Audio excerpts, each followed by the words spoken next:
on with the talk. Yeah, if you want to come here.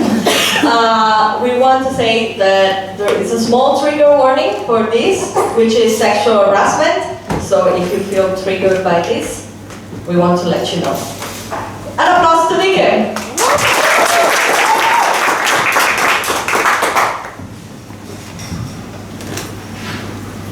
Do you want me to tell you what was going through my head? Do you want me to tell you that because we were pretending, I could hardly see how wrong it was? Or do you want me to tell you that my brain needed a few seconds to adjust, just to realize that my sanity was unreasonable? Or that the way his hands were slowly moving up and down almost was comforting to me? Or are you waiting for me to say that he didn't mean to do it? That he was just acting? And that the regret that I feel is not real? It was so obvious that his hands were never those of an infant. No. His hands were malevolent and corrupt. And the worst part is, I believed those hands. I believed them again and again and again. If you think that the scars on my body are only from him, then you must be mistaken. He created a world that I was obligated to live in. He was my friend. He was my teacher. He was my colleague. I had to follow his rules. I had to follow his rules to make sure I was not being left behind. He was my friend. Or so I thought.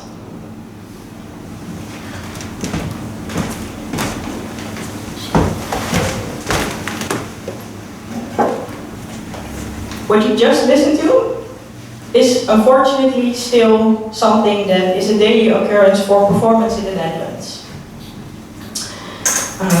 If you watch the news in the last year, I think you've probably seen something like this.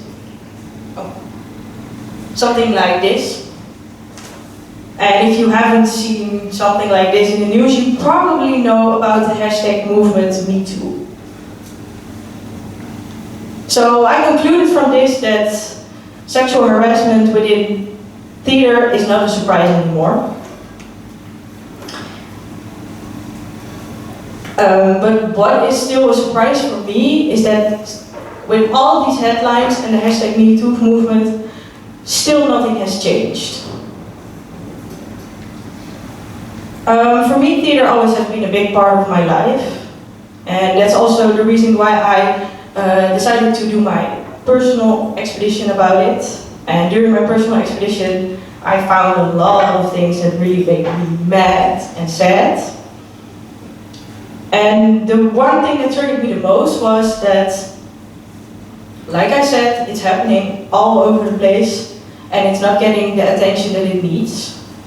So that was also the reason that I decided to continue with this topic in my professional expedition. And during my professional expedition, I also found a lot of new things that made me really mad and really sad, but also some things that made me really hopeful. So in the upcoming minutes, I'm going to share with you those insights and why I'm hopeful.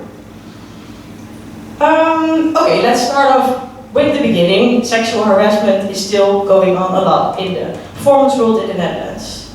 And I think there are two things that keep this challenge in place, and those are power and hierarchy.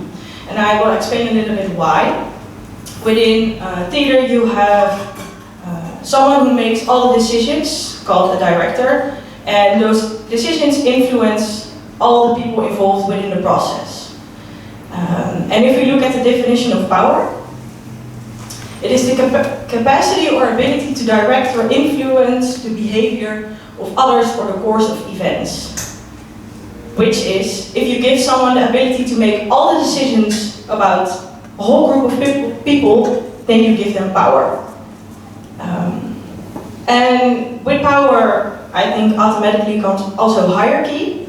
So that's why those two for me are at the core of my problem.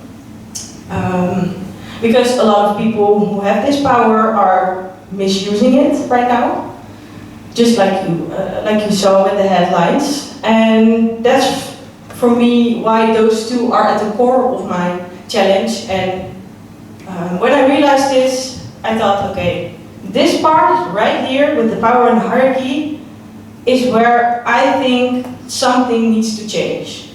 So I took that as a starting point for my next steps. So I had the what I needed, what I wanted to change, but I was still looking for the where and the how. So then I came across an organization called Dieke, and they organize theater plays in high school about big topics as sexuality, money, bullying.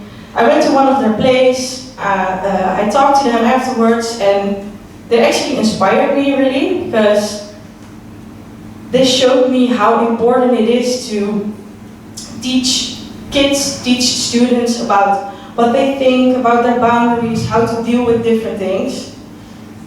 So when I went there and I realized that students are still learning, framing things, are open to learn new things, that made me realize that school is maybe some good place to start with changing these things about power and hierarchy. So I looked into the 4 biggest theater schools, and what I found out surprised me.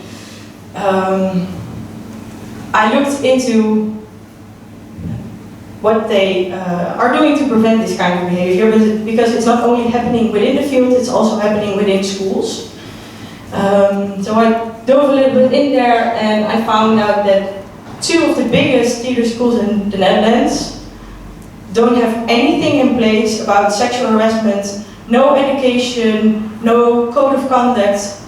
They do nothing about it.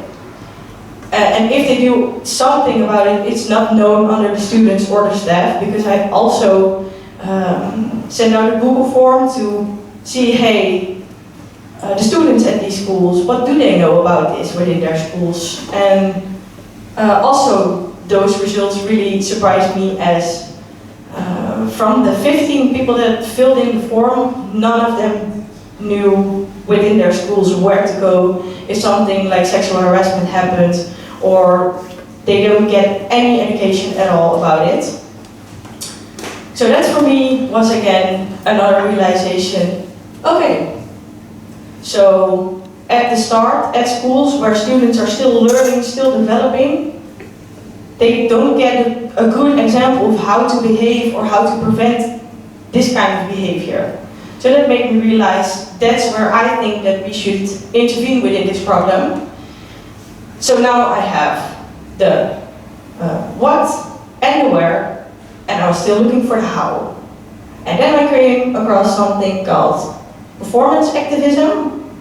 And performance activism is a way of using performance as a tool to co-create, learn how you play, and within performance activism, performance is not the end goal, but it's just the tool. So you're not going to create a performance at the end, but you're going to use acting, singing, dancing, poetry, rap, you name it, as a tool to play together and learn together and create new framings together. So when I found that out, that was the last piece of my puzzle, because performance activism is for me a really good fit within theater schools, as you're going to use what they do all day, performing. So then I had these 3 puzzle pieces, and if I puzzle them together, then I came across the idea to create something of a performance activism community within theater schools. And I don't want to use everything of performance activism because it will not fit within schools, but a good amount of performance activism, a lot of different aspects of it, together with creating a community within theater schools, I think would be really fitting to take away the power and the hierarchy, because you're going to work from a community point of view. And within performance activism, it's also a really big part that it's fluid, so you don't have a director, you don't have the actors, because everybody can do everything. You change it around however you like. So if you use this performance activism, creating a community, you can co-create new boundaries and framings within schools, and you can teach and let the students experience about different topics, and you will be taking away the power and the hierarchy as you're going from a community point of view.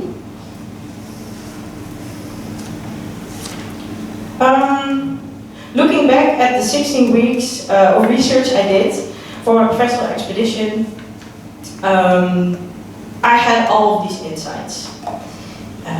I learned how power and hierarchy are at the core of my challenge, and that using best practices in schools such as performance activism could create a new way of working within theater.